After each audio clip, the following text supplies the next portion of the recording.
Thank you so much, sir. Your words have truly showed a pathway to the young minds to make India Viksit Bharat soon. With this, अब मैं आमंत्रित करती हूँ हमारे मुख्य अतिथि माननीय विधानसभा अध्यक्ष श्री सतीश महाना जी से कि वो अपना उद्बोधन हमें प्रदान करें और हमारा मार्ग प्रशस्त करें। धन्यवाद।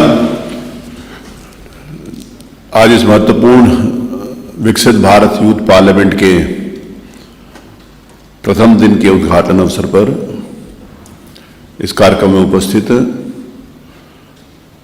उत्तर प्रदेश में youth welfare and sports minister Shri Girish Yadav ji, हमारे जो ज्यूरी के 3 सदस्य हैं,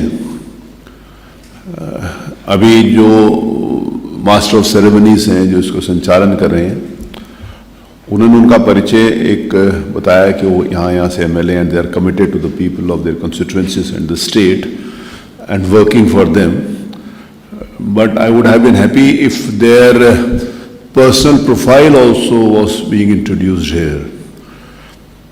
This is most important thing which I am doing for the last 4 years now. The people sitting in Vidhan Sabha, they are well qualified, connected to the ground, visionary leaders who can plan for Uttar Pradesh present and future also. So all these 3 jury members, they are doctors and MBAs also.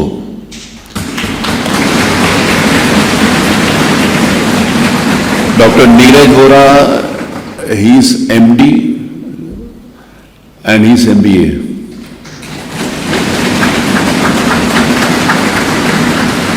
Shashank Verma, coming from a political family, he is MBA and holds many other qualifications also. Dr. Surabhi, she is not only a doctor, she is doctor, but simultaneously she has done her MBA from IIM Calcutta.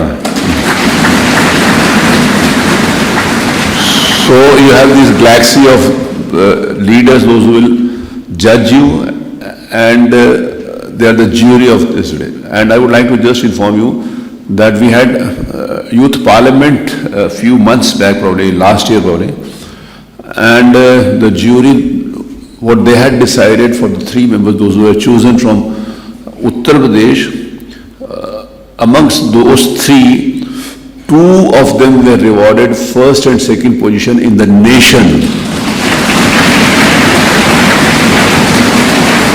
So it is not only a proud moment that they represented there, it's a proud moment that the jury also decided with merits only.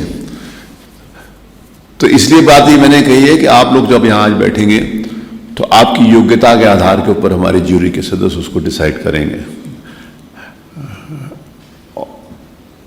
और I wish कि जैसे उसमें first और second आए थे, तो हमारे उत्तर प्रदेश के जिस समय नेशन रिप्रेजेंट करेंगे तो वहां पर भी हम उसी स्थान को प्राप्त करेंगे.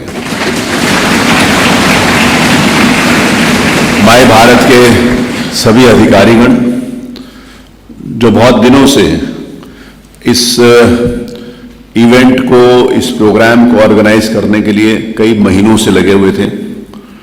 कभी डेट्स चेंज होती रही, कभी विधानसभा के हाउस के कारण व्यस्तता थी, कभी अन्य मेरी व्यस्तता थी, कभी डिपार्टमेंटल मजबूरियां थी. But finally today we are here.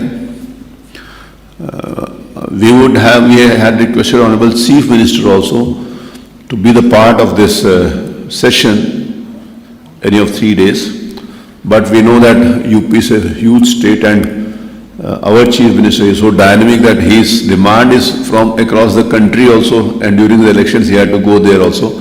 So out of his British schedule also, but he has sent his message and he said that he'll try to join at any of the time from today till day after tomorrow, जब भी join करेंगे. तो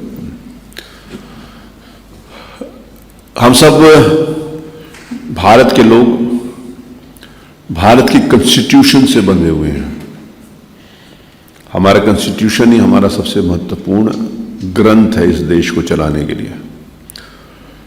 और constitution में जो पहली line कही गई है उसमें कहा, we the people of India, and the persons, those who are being elected by we the people of India, they are responsible for the progress of the state and your country. We are fortunate enough that we have a visionary Prime Minister, Shri Narendra Modi जी, जिन्होंने ये decide किया कि हमारे को youth parliament organise करनी है। इस देश के कम से कम 1 लाख युवाओं को तैयार करना है, जिन्होंने ये विजन दिया कि 2047 में हमारा देश कैसा होगा, विकसित भारत की उन्होंने बात करी। देश की आजादी के 100 साल जब 2047 में पूरे होंगे तो उस समय का भारत कैसा होगा। I don't want to comment on some political parties और पॉलिटिकल सिस्टम, बट सरकारें अगले चुनाव तक के लिए विजन नहीं बना सकती कि हम कैसे अच्छा काम करें कि हम अगला चुनाव जीतें। सरकारों की केवल ये जिम्मेवारी नहीं है कि 5 वर्ष के लिए अपना प्रोग्राम बनाएं।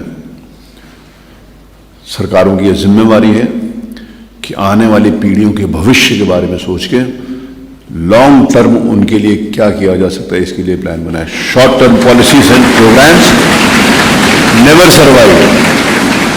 5 साल तक अगर प्रोग्राम बनाते हैं तो अगले 5 साल में वो खत्म हो जाता है, और जब तक नया कोई सिस्टम आता है तो फिर अगले 5 साल में वो खत्म हो जाता है। Unfortunately we have been carrying over the problems for next 5 years, कि अभी जो प्रॉब्लम है उसको अगले 5 साल के लिए टाल दो। प्रॉब्लम्स को टालने से समस्या का समाधान नहीं होगा, प्रॉब्लम्स में घुसकर उनका समाधान कर कर ही समस्या का समाधान होगा। और जब प्रधानमंत्री जी ने कहा कि 2047 में हमारा भारत कैसे होगा, आज के जो नौजवान साथी भाई और बहनें यहां पर बैठे हुए, 2047 में आप होंगे। आज भी आपका वर्तमान है और भविष्य है, 2047 में भी आप ही का वर्तमान और भविष्य होगा।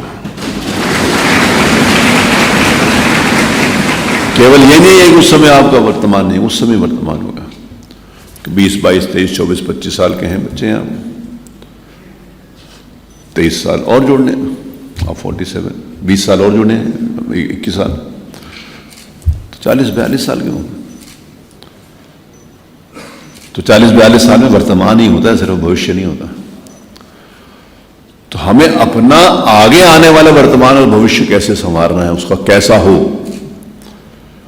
आज हमारे यूथ का जो विजन है, उसकी आकृति, उसका एक स्वरूप, उस आर्ट के रूप में, उस विजन के रूप में आपकी सोच होगी, और आपके जो पसीने की खुशबू है वो 2040 का वर्तमान बनाएगी। That will be 2047। 2047 केवल इसलिए नहीं होगा कि 2047 वर्ष आ गया। दुनिया के बहुत सारे देश जो उस समय आजाद हुए थे आज हमसे आगे हैं। आज सरकारें काम कर रही हैं पब्लिक के लिए। मैं भी अपनी कंस्टिट्यूंसी में काम करता हूं तो one of the senior army officers he came to me and he asked कि सतीश पैसा कहां से लाते हो, कितना काम करवा रहे हो। तो मेरे से बड़े थे उम्र में, तो मैंने कहा अंकल ये मत पूछिए कि पैसा कहां से लाता हूं, इतना काम करवा रहा हूं, ये पूछिए कि इतना पैसा कहां जाता था कि काम नहीं होता था।